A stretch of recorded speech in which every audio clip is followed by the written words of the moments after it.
Welcome to number 1 news. This is Mallika. 35 సంవత్సరాలకు పైగా నీతిగా నిజాయితీగా ప్రజలకు సేవలందించినందుకు గర్వంగా ఉందని ట్రాఫిక్ ఏఎస్ఐ గడ్డం బాబ్జీ అన్నారు. శనివారం నాడు 3 దశాబ్దాలకు పైగా పోలీస్ శాఖలో సేవలందించిన పలువురు అధికారులు రిటైర్ అయ్యారు. విజయవాడ పోలీస్ కమిషనరేట్ లో పోలీస్ అధికారులకు వీడ్కోలు కార్యక్రమం ఏర్పాటు చేశారు. వారిలో గడ్డం బాబ్జీ కూడా ఉన్నారు. ఎంతో క్రమశిక్షణతో విధి నిర్వహణ చేశానని, పోలీస్ శాఖలో పనిచేయడం అదృష్టంగా భావిస్తున్నారని అన్నారు. సహోద్యోగుల సహకారం, ఉన్నతాధికారుల ప్రోత్సాహంతోనే ఇది సాధ్యమైందని బాబ్జీ చెప్పారు. తమ ఉద్యోగ జీవితంలో 20కు పైగా రివార్డులు అందుకున్నారని బాబ్జీ తెలిపారు.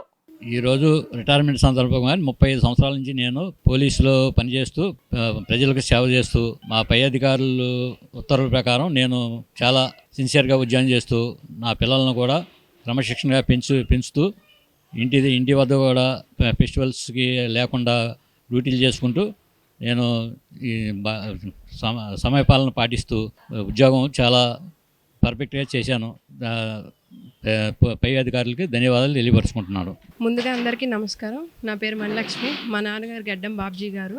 35 సంవత్సరాలుగా ఏ ఇంట్లో ఏ ఫంక్షన్ ఉన్నా బయట ఫంక్షన్లకి మిస్ అవుతూ పోలీస్ వాళ్ళకి ప్రజలకి సేవ చేస్తూ మా నాన్నగారు నాకు చాలా గర్వంగా ఉంది.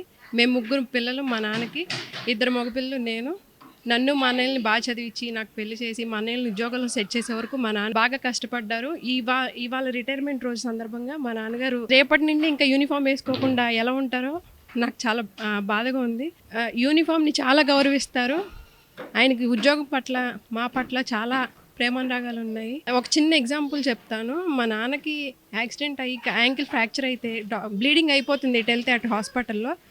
అయినా సరే ప్యాంట్ కట్ చేయొద్దు, నాకు యూనిఫామ్ అంటే అంత ఇష్టము, ప్యాంట్ నేను తీస్తాను కావాలని, అంత బ్లీడింగ్లో కూడా యూనిఫామ్ అంటే అంత గౌరవించారు.